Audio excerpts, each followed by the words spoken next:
안녕하세요. 오늘 여러분과 함께 깊이 파고들 이야기는요, 몇 살부터 노인으로 봐야 할까? 바로 이 질문입니다.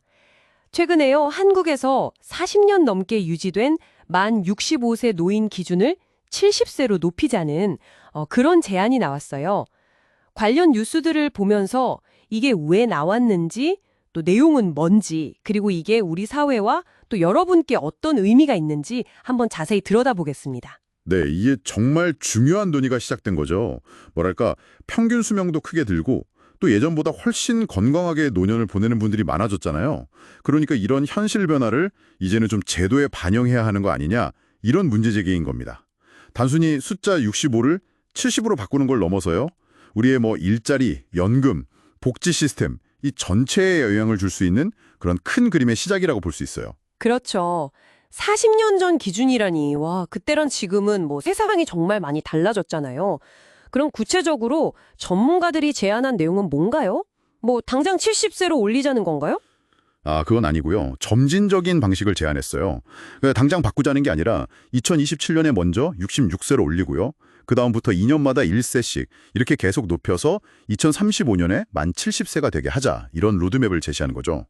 시간을 좀 두고 사회가 적응할 여지를 주자. 이런 취지입니다. 2035년까지 거의 한 10년 정도 시간을 두고 단계적으로 올리자는 거군요. 이렇게 바꾸자고 하는 가장 큰 이유는 역시 아까 말씀하신 기대 수명이랑 건강 때문이겠죠? 네, 맞습니다. 근거가 사실 상당히 흥미로운데요. 1981년에 그 노인복지법 처음 만들 때요. 그때 한국인 기대 수명이 67.9세였거든요. 근데 지금은 83.5세예요. 무려 15.6년이나 늘어난 거죠. 근데 더 놀라운 건 그냥 오래 사는 것뿐만 아니라 건강하게 사는 기간도 길어졌다는 거예요. 건강노화지수라는 게 있는데 이게 실제 건강 상태를 기준으로 노화 정도를 평가하는 지표거든요. 이걸로 보니까 현재 70세 어르신들의 건강 수준이 10년 전 65세랑 비슷하다. 이런 분석 결과가 나왔어요. 와, 단순히 오래 사는 게 아니고 건강 수준 자체가 10년 전보다 한 5살 정도 절로졌다는 거네요. 이야, 이건 진짜 좀 파격적인 데이터인데요. 그럼 사람들이 스스로 생각하는 기준도 좀 바뀌었을 것 같아요. 네, 정확합니다. 실제로 노인분들께 언제부터 노인이라고 생각하세요? 이렇게 물어본 조사가 있었는데요. 2023년 기준으로 보니까 평균 71.6세라고 답하셨어요. 그러니까 이미 많은 분들이 스스로는 60대는 아직 노인이 아니다 이렇게 생각하고 계신 거죠. 이런 인식 변화랑 건강 상태 개선이 이번 제안의 어떤 핵심 배경이라고 할 수 있습니다. 듣고 보니 정말 일리가 있네요. 사람들이 더 오래 또 건강하게 활동할 수 있다면 기준도 현실에 맞게 조정될 필요는 있겠다 싶어요. 그럼 이게 단순히 노인 연령 기준만 바꾸는 게 아니라 다른 관련 제도들도 같이 좀 손봐야 한다는 거겠죠? 그렇습니다. 연령 기준 상향하고 맞물려서 여러 가지 제도 변경이 같이 제안됐어요. 우선 정년 같은 거요. 주된 일자리에서 일하는 기간을 늘리고 또 국민연금 같은 공적연금 있잖아요. 여기에 가입하고 또 받는 나이도 단계적으로 좀 늦추자 이런 의견이 나왔고요. 예를 들면 기초연금도 2030년부터는 66세부터 받기 시작해서 2040년에는 70세로 맞춰가는 방안 이런 걸 검토해 볼 수 있다고 했고요.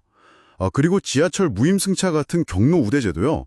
이것도 기준 연령을 올리긴 올리되 모든 사람에게 그냥 똑같이 적용하기보다는 소득 수준이나 지역별 상황 이런 걸 고려해서 좀 더 유연하게 적용하자 이런 제안도 포함됐습니다.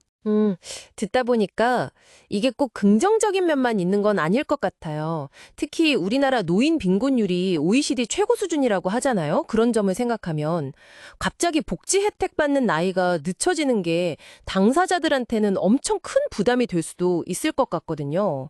전문가들도 이 부분을 좀 우려하고 있죠. 네, 바로 그 지점이 가장 큰 딜레마입니다. 사실은 전문가들도 연령 기준 상향이 자칫 잘못하면 복지 축소로 비춰질 수 있고 그래서 노인분들 삶의 질이 더 떨어질 수도 있다.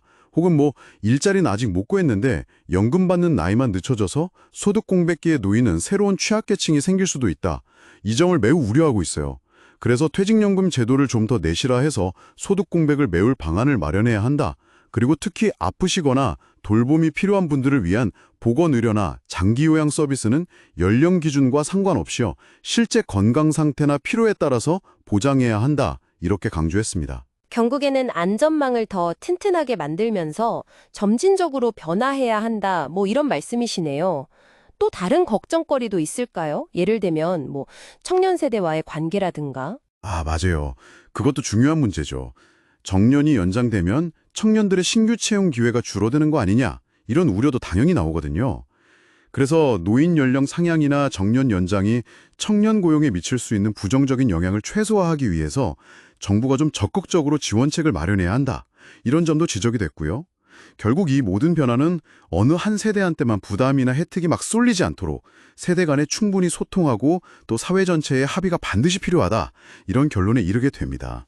자, 오늘 이야기를 좀 정리해보면요. 늘어난 기대 수명과 건강 수준이라는 변화된 현실을 반영해서 노인 연령 기준을 70세로 점진적으로 올리자는 제안이 나왔고요. 이와 연계해서 고용, 연금, 복지제도 전반에 걸쳐서 조정이 필요하다는 이야기가 나왔습니다. 하지만 이 과정에서 생길 수 있는 노인 빈곤 문제 심화라던가 아니면 청년 고용 위축 같은 문제들에 대한 깊은 고민, 그리고 사회적 안전망 강화가 필수적이다, 이런 점도 분명해 보입니다. 그렇죠. 이 논의는 단순히 몇 살부터 노인인가 이 숫자의 문제를 넘어섭니다. 빠르게 변화하는 인구 구조 속에서 우리 사회가 어떻게 지속 가능한 복지 시스템을 유지할 것인가, 또 어떻게 여러 세대가 서로 갈등 없이 공존할 수 있는 사회를 만들어갈 것인가 하는 아주 근본적인 질문을 우리 모두에게 던지고 있는 거죠. 이 논의를 들으시면서 당신에게는 어떤 점이 가장 중요하게 다가오시나요?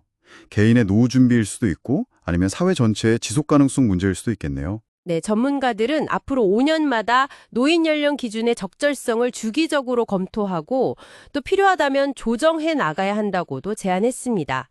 어쩌면 이건 한 번 결정하고 끝나는 문제가 아니라 우리 사회가 계속 안고 가야 할 그런 숙제일지도 모르겠습니다.